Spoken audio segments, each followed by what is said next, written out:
Hey, what's going on? I usually don't do this about a political post, but I really want to do this. I just shared a post that talked about the crony capitalism and the Frankenstein capitalism that we have when it comes to healthcare. I'd say the same thing about higher education. When it comes to universities and higher education, we do not have free markets. We have a crony capitalist system where basically the industry big players and bigwigs have gone in and created special laws and protections in the name of protecting consumers. And what that really does is it prevents new entrants to come in. For example, if you wanted to become a new university and you wanted to be a university that is accredited and is going to be able to get federal funding or to use federal student tuition, which is the biggest type of tuition that you can get or help that you can get, boy, I tell you what, that is not an easy thing. I can't imagine how difficult it is to become a new high value add accredited university. What that does is keep out competitors. You'll see it in healthcare. So in healthcare, when you have all of these FDA hoops for drugs, when you have all of these licensure laws for the American Medical Association, what you have is a system that keeps out new entrances, and new entrants, disruptors, are what keep prices down. That's one of the main things that causes things to get cheap.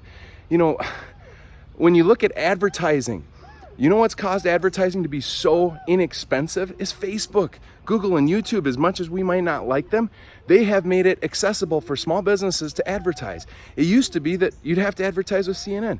New entrants are disruptors, and they cause competition and they reduce costs. So that's the first thing. When it comes to healthcare, we have so many laws and so many crony relationships that there are not new entrepreneurial endeavors that would disrupt the system. Instead, we have fewer and fewer. We actually have a compression of insurance providers, a compression of medical companies, a compression of numbers of hospitals.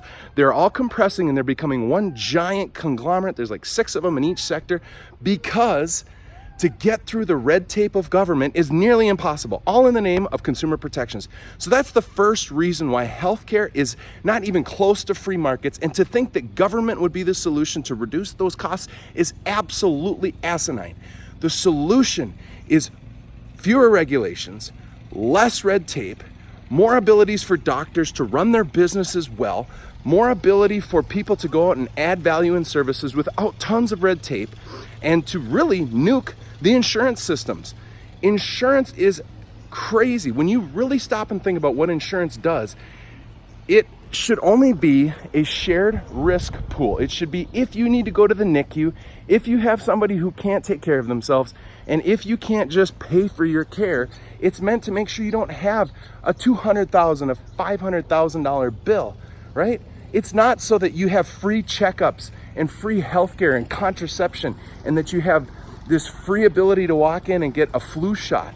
That is not what insurance should be for. Insurance should be for catastrophic protections so that you do not get financially wiped out when something happens to you. Now, in insurance, what we have is a lowered ability to provide insurance to people, because the only groups that are allowed to, or that are really enabled, and this is for the benefit of the insurance company and the benefit of government and the benefit of healthcare in terms of crony capitalism, is the only way you can group together to buy group insurance is through associations around employment. Now imagine for a second your neighborhood decided, hey, you know what, in this neighborhood, we want to buy insurance. We want to come together and pool our risk together and buy a pooled risk group plan. It's nearly impossible because of the laws that we have in place. Not only that, is our laws and our crony capitalism has made it very easy to get away with not providing great options, because competitors are kept out with all sorts of federal requirements now with the Affordable Care Act. So first of all, my friend that just replied on, oh, you're saying Medicare and Medicaid are the big problems when it comes to healthcare costs. Yes, it is. It is the core problem, because of another reason. So the first thing is that we have this crony capitalism that doesn't allow for true new entrants to come in and provide services and products. That's a mix of the American Medical Association, the FDA itself, taking and shaking down products, licensure laws. Go read Milton Friedman. When you see the costs of LASIK surgery, when you look at the cost, go get LASIK surgery. Doctors are getting filthy rich, people are getting their vision fixed, and there's nearly no insurance coverage. Go look at cosmetic surgeries, huge efficiencies, low costs, products that are amazing. You go in and get a breast augmentation, you get a facelift, you get those things. There's no insurance pay, and because there's no insurance pay, you're allowed to do what you want, and people make a transaction out of their own pocket. And that's the second part. So the first part that causes healthcare to get expensive is crony capitalism laws that protects itself from new entrants. The second thing that truly beats people up or keeps prices high is that we have taken out the transaction of just paying for your own goods, folks. You don't have a choice because insurance systems have to pay for people who don't pay their premiums, because Obamacare has made it so that our premiums as young people are going to fundamentally pay for people that don't pay premiums, older people to have cheaper premiums, and people who don't work to have free health care. And then it's amplified in Medicare and Medicaid. It's big time there. You go look at the overall benefit to cost ratio of your Social Security and Medicare taxes that you pay out of your payroll tax. You pay 2.3% taxes on the first $118,000 of your income. Go ask yourself how much Medicare you've actually used. Go in and see how good the payouts for Social Security are, as opposed to just market participation in stocks and bonds. They're horrible. Your benefit to cost ratio is horrible because we are using those systems to pay for other people. That's a whole other conversation. But what it really comes down to is we don't pay health insurance or health care itself in a normal transaction. So for example, I just had my father-in-law. He broke his leg. He goes into the hospital. He gets horrible care. It's not like 1 out of 10 stars, but it's 4 or 5 out of 10 stars. And he has no idea how much it costs. He has no list of what it's going to be. And because his insurance, I gotta open up this thing.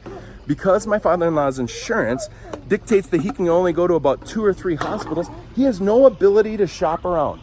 He is not able to go find who has the best 5-star reviews for that hospital, who has the best rates and reviews when it comes to knee surgery or foot surgery or recovery. He has no idea how much it costs. He has no choice in it, and he's just stuck there. So whenever you take away the consumer's ability to say no to something, what you do is you allow the companies to inch up costs.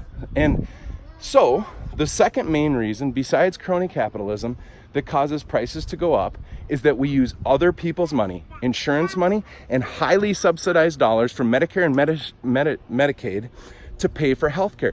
My wife works at a hospital. When you go in and find out what the Joint Commission does to a hospital in order to approve a hospital to use Medicare and Medicaid, you would be like flabbergasted at what a shakedown it is, how much cost there is involved, and how that impacts the bottom line. The second thing, have you ever seen what the actual payouts are for Medicare and Medicaid? When doctors do that work, they know that they're not going to get their full dollars. So then there's this rat race game where they're trying to bill higher because they're only going to get 60% of what they asked for. It is a joke. And the reason why is because it's using subsidized dollars through the biggest customers to every hospital is 1, the top 4 insurance companies, number 1 would be Medicaid, then you have Medicare, and then you have the top 4 or 5 insurance providers. There's only 6 customers for every healthcare provider. That's wrong. What it should be is each one of us having our own HSAs, making our own choices, holding the dollars in our hands and making sure that that we're getting the benefit that we want. And then we would have doctors suddenly being as efficient as we are seeing in the non-insurance covered procedures like LASIK. Go get a vasectomy. It's $400, $800. It's done in one day. It's efficient. Doctors are making filthy amounts of money, and it's efficient.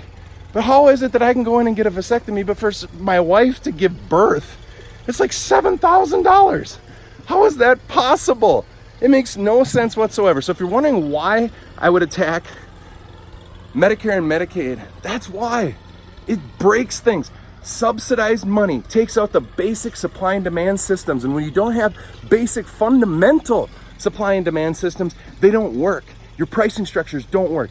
You have costs that are not real. You have money that's not real. And that's what's happening in college, and that's what's happening in healthcare. So yes, that is why I would attack Medicare and Medicaid.